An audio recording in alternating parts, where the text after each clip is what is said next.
দেওয়া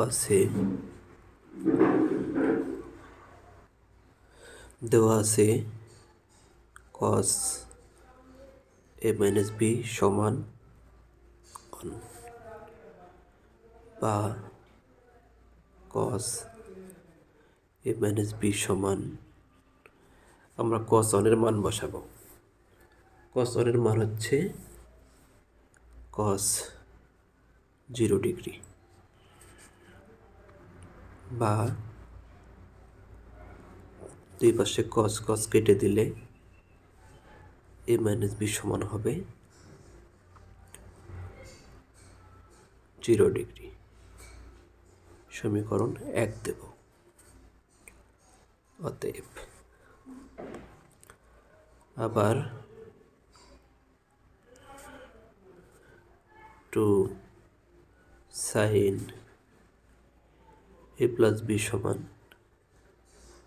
√3 বা sin a plus b সমান √3, এই 2 এখানে গুণ আকারে ছিল, এখানে গিয়ে ভাগ হয়ে যাবে, বা sin a plus b সমান, এখানে sin √3/2 এর মান বসাবো। sin √3/2 এর মান হচ্ছে sin 60 ডিগ্রি। sin কেটে দিলে অতএব a plus b সমান 60 ডিগ্রি। এটি সমীকরণ 2 দেব। এখন মান বের করার জন্য আমরা সমীকরণ 2টিকে একবার যোগ এবং একবার বিয়োগ করব। সমীকরণ 1 এবং 2 যোগ করে পাই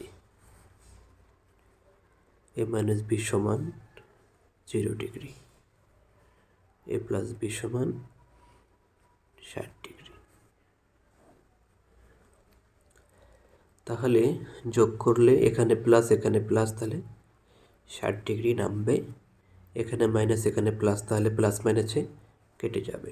এ আর এ যোগ করলে হবে 2a।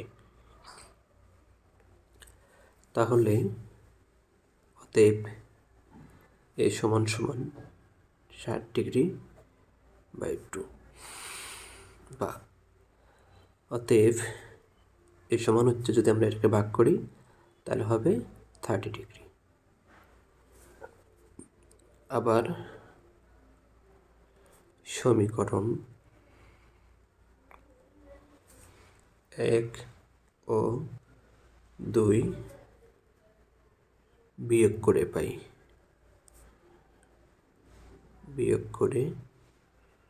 Pi a minus b সমান হচ্ছে 0 ডিগ্রি, a plus b সমান হচ্ছে 60 ডিগ্রি। আমরা জানি যে বিয়োগের বেলায় চিহ্নের পরিবর্তন করতে হয়, শেষ লাইনের চিহ্নের পরিবর্তন করতে হয়। এখানে শেষ লাইন হচ্ছে a plus b সমান 60 ডিগ্রি, তাহলে এখানে প্লাস আছে, এখানে মাইনাস হবে, এখানে প্লাস আছে, এখানে মাইনাস হবে, এখানে প্লাস আছে, এখানে মাইনাস হবে। তাহলে এই লাইনের চিহ্নের আর কোনো দাম থাকবে না। এখন উপরের লাইনের সাথে শেষ চিহ্নগুলোর সাথে সম্পর্ক হবে, অর্থাৎ এখানে প্লাস আছে, এখানে মাইনাস, তাহলে প্লাস মাইনাসে কেটে যাবে। এখানে মাইনাস, এখানে মাইনাস, তাহলে প্লাস হবে, তাহলে হবে মাইনাস 2b। এখানে হবে, যেহেতু এখানে প্লাস এখানে মাইনাস, তাহলে বিয়োগ করলে হবে 60 ডিগ্রি মাইনাস 60 ডিগ্রি। এখন উভয় পাশের মাইনাস অটো কেটে যাবে, তাহলে থাকবে হচ্ছে, বা 2b সমান হচ্ছে 60 ডিগ্রি, বা b সমান হচ্ছে 60 ডিগ্রি বাই 2। অতএব b সমান 60কে 2 দ্বারা ভাগ করলে হবে 30 ডিগ্রি।